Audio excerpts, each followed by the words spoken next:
force table, and the purpose of this experiment is to learn how to resolve the vectors in their components and to learn how to calculate the magnitude and the direction of a vector from its components, and to study the equilibrium of an object under action of forces in plane, and to verify the conditions of required for a system to be equilibrium under the influence of four forces. So during this experiment we are going to use this force table experimental setup, and we have masses 50 gram, 20 gram and 10 grams, and the mass hangers, this one which is 5 gram, this mass hangers, and we have 4 mass hangers and 4 pulley here. Okay, please read the theory, and I'm going to pass to the experimental procedure. So if this system is in equilibrium, then this ring will be in the equilibrium state at this position. Okay, so we set 0, 90, 180 and 270 degree because of there's no weight on it, on any mass hangers. So let's put 20 and 10 gram in the first mass hangers. You see this ring is moved to this way. Again, again let's put other 30 grams to the other mass hangers, like this one. Okay, and this is the last one.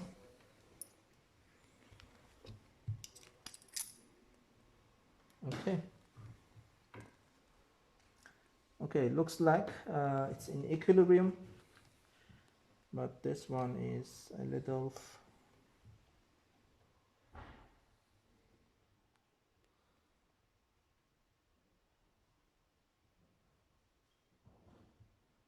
okay. So the 0 degree means the x-axis, and 90 degree means the y-axis, negative y and negative x-axis. Okay, so right now you see this ring is in equilibrium, so all the forces, all the masses is the same. So actually this is the expected result. So please fill table 2.1. MH is this mass hanger, 5 gram, and the mass M1, sorry, this one is M1. M1 is 30 gram, M2 is 30 gram, M3 is 30 gram, and M4 is 30 gram.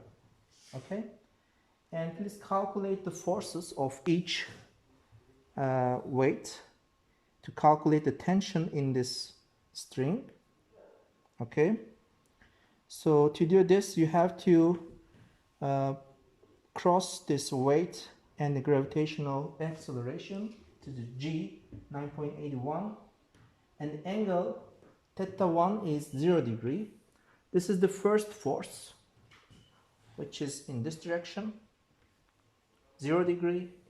The second force is in the y-axis, 90 degree, and the third force in this direction, 180, and the last one is 270 degree.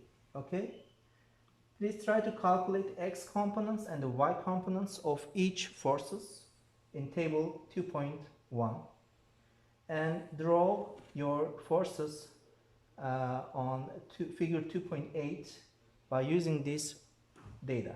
Okay,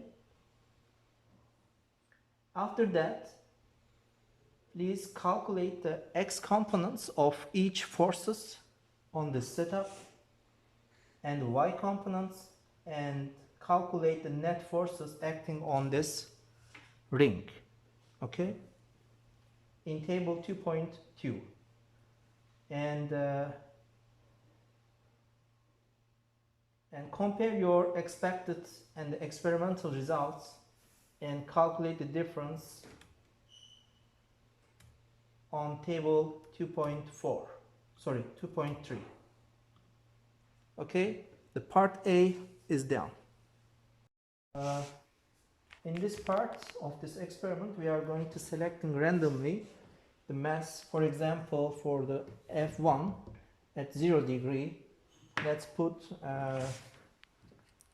20, 40, 50 and 60 gram. Okay, and for the second force, for 50 gram,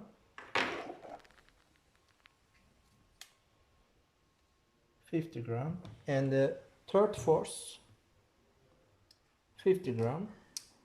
Okay, right now you see it's not in equilibrium, and we have an empty for F4.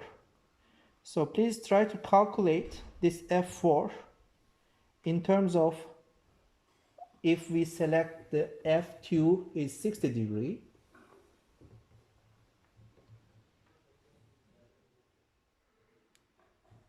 sorry, 50 degree, okay, 50 degree. And F3, 125 degree.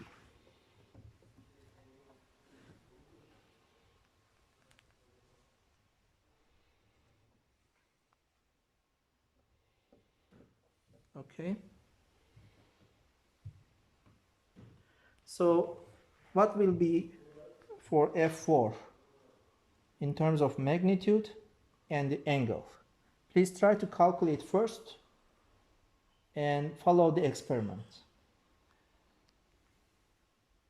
Calculated F4, you should find 50, 70, 90, 10, sorry, 100 and 110 gram, and the angle you should calculate 232 or 33.